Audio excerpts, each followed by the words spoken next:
দিল্লিতে কি কোনোভাবে হামলার ছক কষা হচ্ছিল? ধারাবাহিক হামলা চালাতে চেয়েছিল জঙ্গিরা, খবর সূত্র মারফত। এ মুহূর্তে যে বড় খবর সামনে আসছে, 26/11 মুম্বাই হামলার মতো দিল্লিতে হামলার ছক। ধারাবাহিক হামলা চালাতে চেয়েছিল জঙ্গিরা, খবর সূত্রের।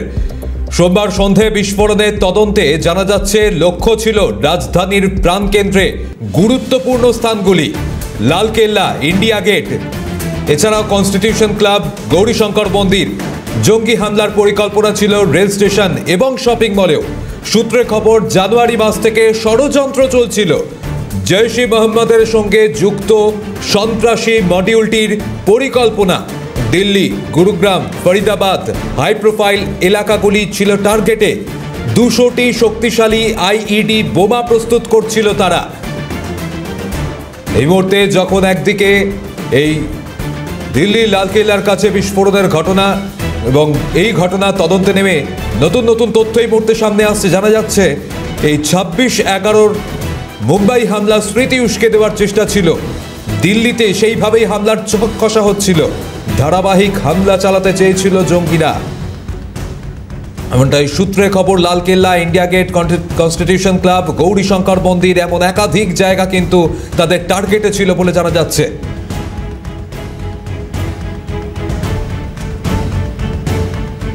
এই মুহূর্তে আমাদের সঙ্গে রয়েছেন অবসরপ্রাপ্ত সেনাকর্তা কর্নেল দীপ্তাংশু চৌধুরী। স্যার, এই মুহূর্তে যে বড় খবর সামনে আসছে, দেখুন একটা উদ্বেগের বিষয়। 26/11 ধাঁচে হামলার ছক ছিল দিল্লিতে। অত্যন্ত বেশ কয়েকটি গুরুত্বপূর্ণ জায়গায় ছক কষেছিল এই জঙ্গিরা, এমনটা সূত্র মারফত খবর। কতটা উদ্বেগের বলে মনে করছেন তাহলে? নিশ্চিত মতন, যেখানে ভারতবর্ষে একটি জায়গা থেকে প্রায় 3000 কিলো অ্যামোনিয়াম নাইট্রেট পাওয়া যায়, অত্যাধুনিক একটা ওয়েপেন পাওয়া গেছে। আমি জানি না কতজন এখন জানে, ক্রিঙ্কপ বলে নাম, এটা AK-74।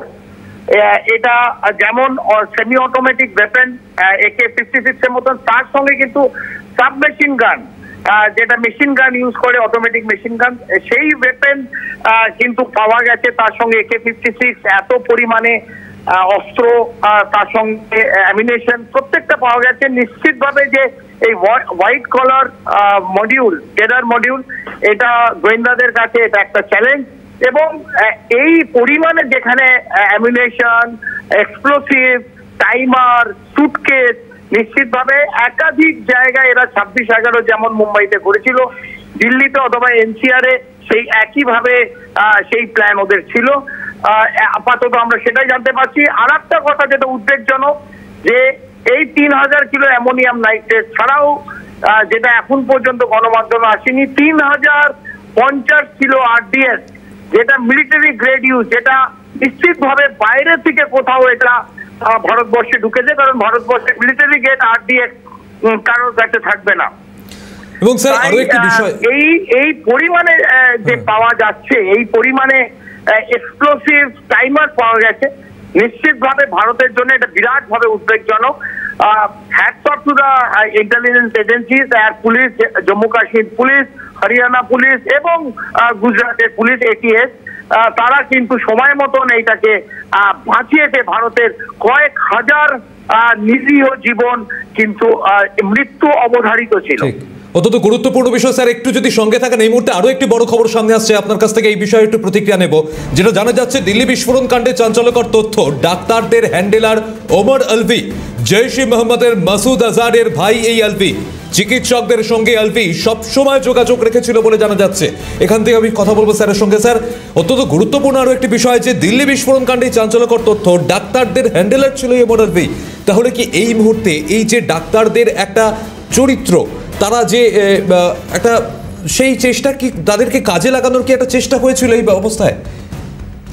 একদম সঠিক। এই ডক্টর মডিউল, যেটা হোয়াইট কলার টেরার মডিউল বলছি আমরা, নিশ্চিতভাবে এখন যারা এই সমাজে, ভারতীয় সমাজে যারা ভারতীয় এবং ইনক্লুসিভ, ভারত ইনক্লুসিভ সোসাইটি, যেখানে এরা পড়াশোনা করে সবাইকে নিয়ে তারা আজকে ডাক্তার হয়েছে, কিন্তু র্যাডিক্যালাইজ। একটা সময় আমরা দেখেছি ডক্টর শাহিন 2012 সালে তার বিবাহ বিচ্ছেদ হয়, এবং তার বর বলেছে যে খুব লিবারাল একজন মহিলা ছিল, যে অস্ট্রেলিয়ায় গিয়ে অথবা ইউরোপে কোনো একটা দেশে গিয়ে সেখানে সিটিজেনশিপ নেওয়ার মতন কথা ছিল। তার দুটো ছেলে মেয়ে আছে, এবং আপাতত আমরা জানি ইদানিং কাল এই আরেকজন ডক্টর মুজাম্মিল যে আছে তার সঙ্গে তার প্রেমের চক্র ছিল, তিনি ভালো রান্না করতেন। এই সমস্ত জিনিস নিয়ে এই যে ডক্টর টেলার মডিউল, এই বিভিন্ন যে ডাক্তারদের নিয়ে যে মডিউল তৈরি করেছে এবং ডাইরেক্ট যোগাযোগ আমরা দেখছি জৈশে মোহাম্মদের সঙ্গে ডাইরেক্ট যোগাযোগ এই মাসুদ আজহারের পরিবারের সঙ্গে, মাসুদ আজহারের বোনের সাথে, মাসুদ আজহারের ভাইয়ের সাথে, এইটা বিরাট উদ্বেগজনক। কিন্তু মাথাটা হচ্ছে আইএসআই, মাথা হচ্ছে পাকিস্তানের সামরিক বাহিনী, মাথা হচ্ছে আসিম মনির। এই তিনটে জিনিস যেন আমরা না ভুলি এবং আর একটা ভারতকে বড় করতে হবে, সবসময় সক্রিয় হয়ে আমরা যেন অ্যাকশন নিই, সবসময় রিয়াক্টিভ স্টান্স যেন ভারতের না হয়। একটা কিছু হবে, তারপর ভারত রিয়াকশন করবে, তারপর অপারেশন সিন্দুর হবে, তারপর বালাকোট হবে, তারপর সার্জিক্যাল স্ট্রাইক হবে। সাধারণ ভারতীয় নাগরিকের তাদের রক্তে মাটি লাল হবে এবং তারপর আমরা একটা রিয়াকশন দেব।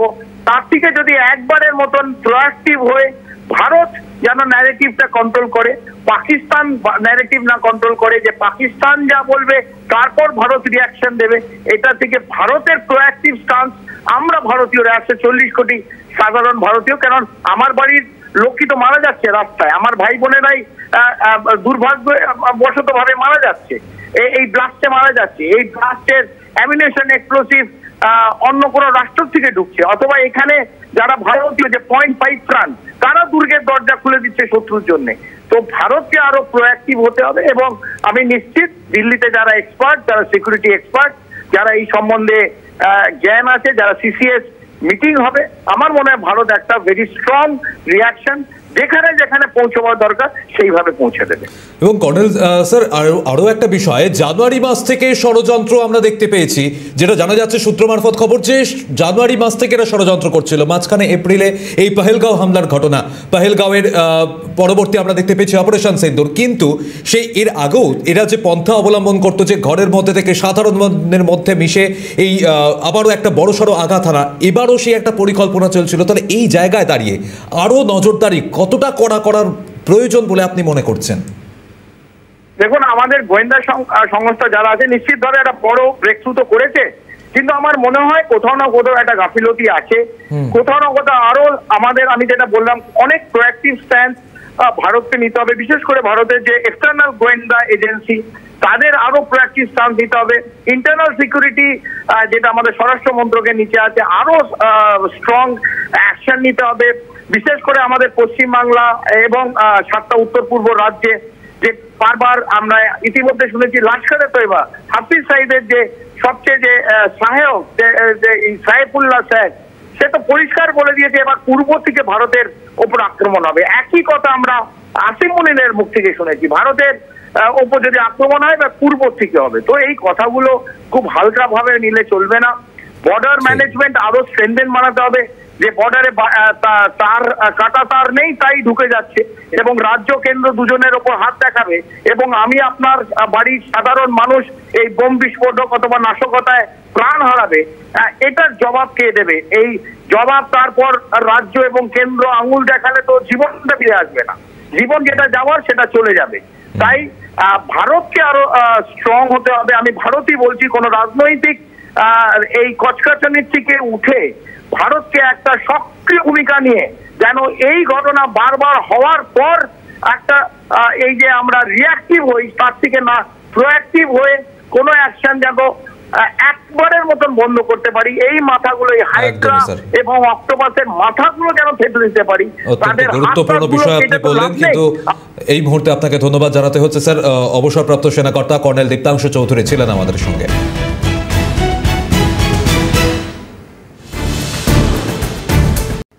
এ মুহূর্তে আরো একটি তথ্য সামনে আসছে। সারা দেশে হামলার ছক ছিল ডাক্তার শাহিনের।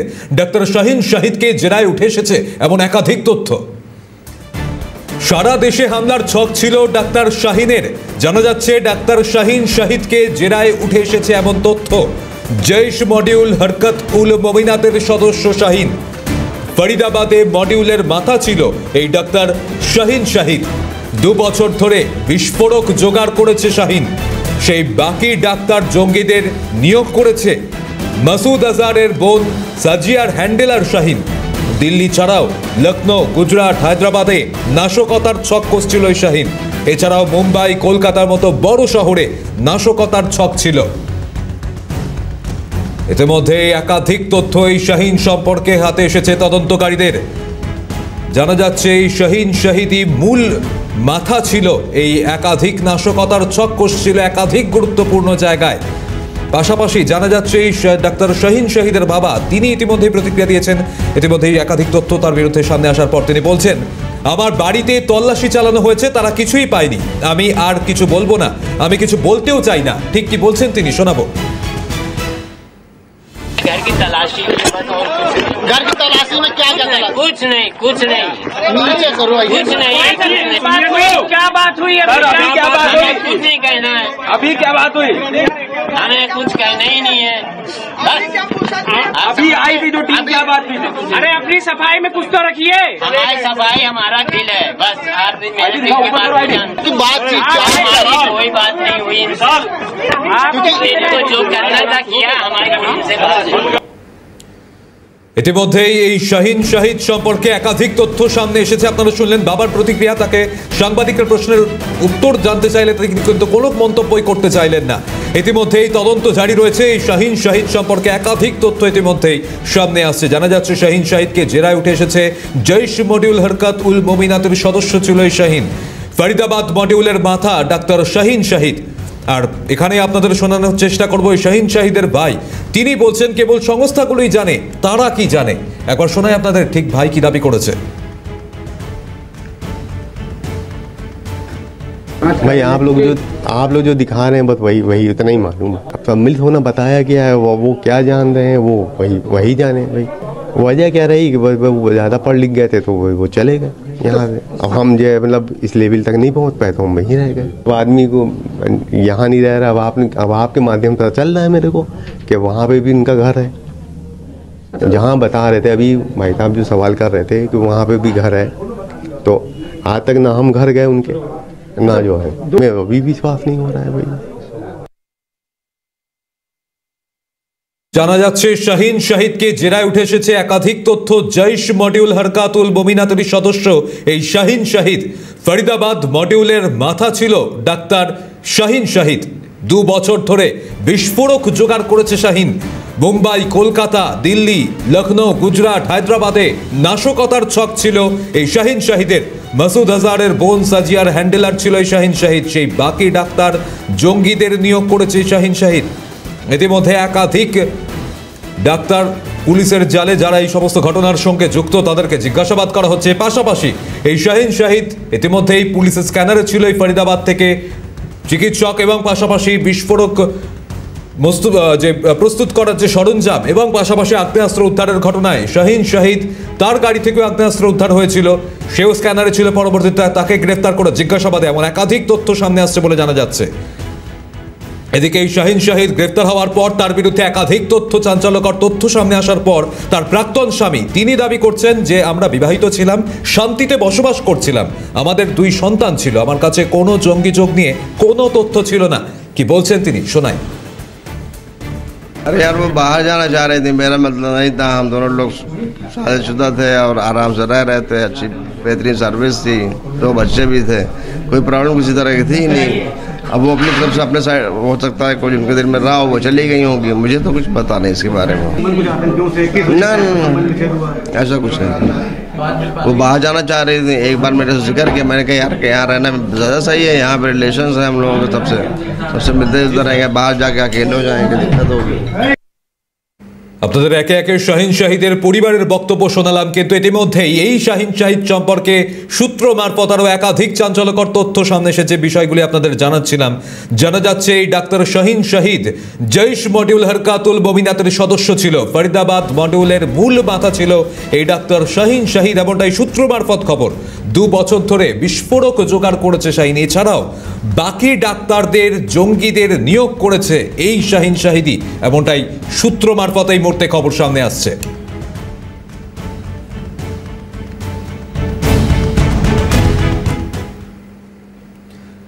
এদিকে দিল্লি বিস্ফোরণ তদন্তে এনআইএ এর বিশেষ দল, দিল্লি বিস্ফোরণ কাণ্ডের তদন্তে এবার এনআইএ এর বিশেষ দল, এসপি এবং তার উপরের পদমর্যাদার আধিকারিকদের তত্ত্বাবধানে কাজ করবে দলটি। ইতিমধ্যে মামলাটি নথিভুক্ত করেছে এনআইএ, তাৎক্ষণিকভাবে ঘটনার বিস্তারিত তদন্ত শুরু করেছে। আবারও আপনাদের জানিয়ে রাখবো, দিল্লি বিস্ফোরণের তদন্তে এনআইএ এর বিশেষ দল, এসপি ও উপরের পদমর্যাদার আধিকারিকদের তত্ত্বাবধানে কাজ করবে দলটি।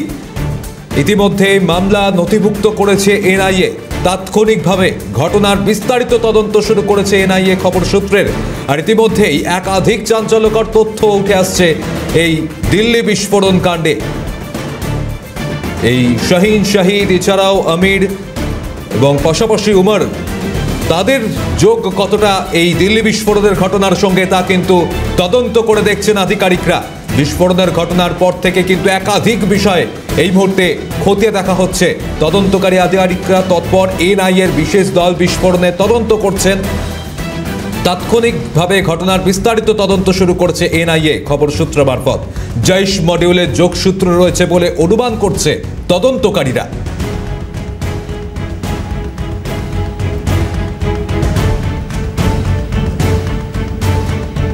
আর এদিকে জানা যাচ্ছে, সন্দেহভাজন ডাক্তার উমর উন নবীর মায়ের ডিএনএ নমুনা সংগ্রহ, আরও তদন্তের জন্য এইমস ফরেন্সিক ল্যাবরেটরিতে নমুনা সংগ্রহ খবর সূত্রের।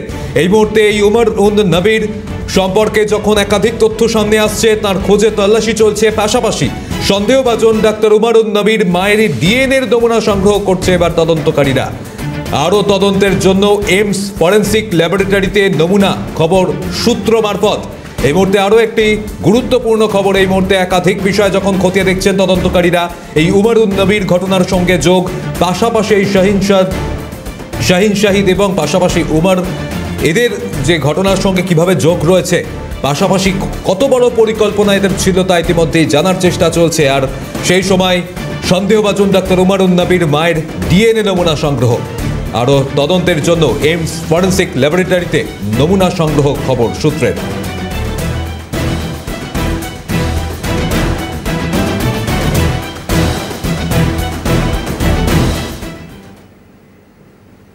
নজর থাকবে দিল্লি বিস্ফোরণ কাণ্ডের ঘটনায় আরো নতুন কি তথ্য সামনে আসে, পরবর্তীতে সেই আপডেটও দেব। তবে অবশ্যই আপনাদের নজর থাকুক ক্যালকাটা নিউজে।